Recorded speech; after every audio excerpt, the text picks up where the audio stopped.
what are the implications of the success of NATO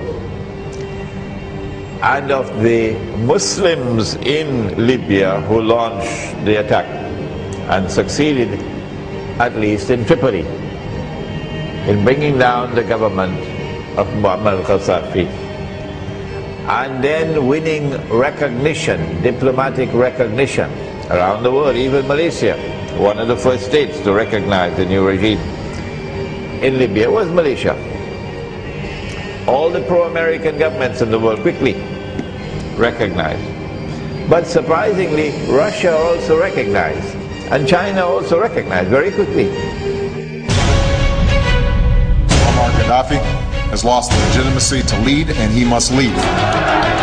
لن تحصل مظاهرات في ليبيا اطلاقا ولن تطلق النار على اي متظاهرين. يكذب ما يراه الناس بعيونهم. حداهم يجوا يثبتوا هذا. My message has been strong and consistent. The violence must stop. حداهم يجوا يشوفوا ممكن الدم قاعد موجود. Monsieur Kadhafi n'est plus un interlocuteur. Il doit partir. Whosoever turns to them for friendship and alliance, فَإِنَّهُ مِنْهُمْ. Allah says in the Quran, you've lost your Islam. You've lost your Islam. You now belong to them. إِنَّ اللَّهَ لَا يَهْدِي الْقَوْمَ الظَّالِمِينَ. Surely Allah provides no guidance for wicked people. And so the trademark of that alliance is going to be wickedness.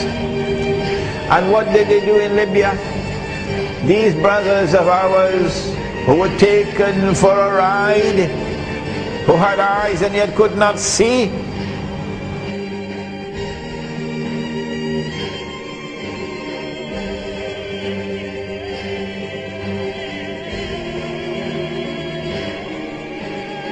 they joined the alliance with NATO. They called for NATO to come and bomb. And now they are riding triumphantly that we have liberated Libya. No, you've not. NATO is in control. And you'll have to answer to Allah on the last day because you lost your Islam.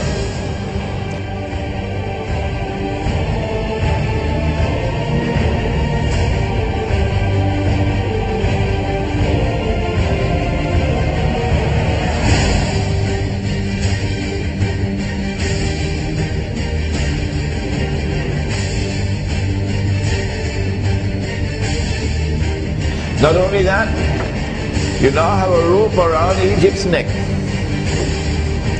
And that rope is tightening now.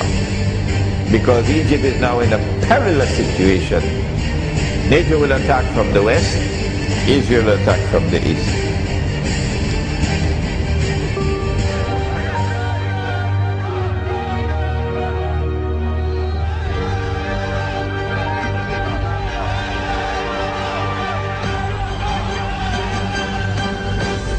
They're not going to leave.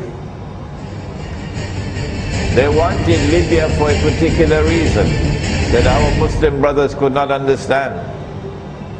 Eating halwa. They wanted to be in Libya because Egypt is the target.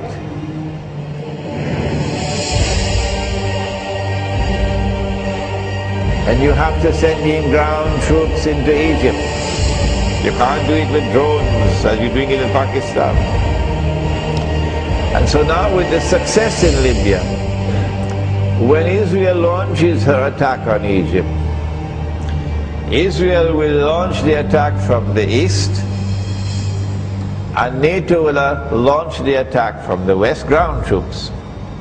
This is in addition to the air, and this is in addition to a naval blockade of Egypt. Will the Egyptian government survive? Will the Egyptian state survive? Given the pathetic state of Islamic scholarship today, because it's the ulama, they are the guides of the ummah, not the excellencies, the ministers of government, not the newspapers, and not the television sets. I don't see any obstacle in the way of their achieving their objective in Egypt. But they're not going to stop with simply seizing the eastern delta. they're going to break up Egypt into small bits and pieces, so that the small bits and pieces can never pose a threat to Israel. A word for the so-called mujahideen who waged the struggle against Gaddafi. I hope you're listening to me. And I hope all the other allies of NATO, including the Turkish Prime Minister, are listening to me. Here is a verse of the Quran. And you do well to study the Quran. In Surah Al-Ma'idah, Allah subhanahu wa ta'ala makes a statement of profound importance. And in this verse he explains to us the world today. Listen one more time. Ya ayyuhalladhina amanu, O you who have faith in Allah. La tattakhidul yahuda wal nasara awliya. Do not take the Jews and do not take the Christians as your friends and allies.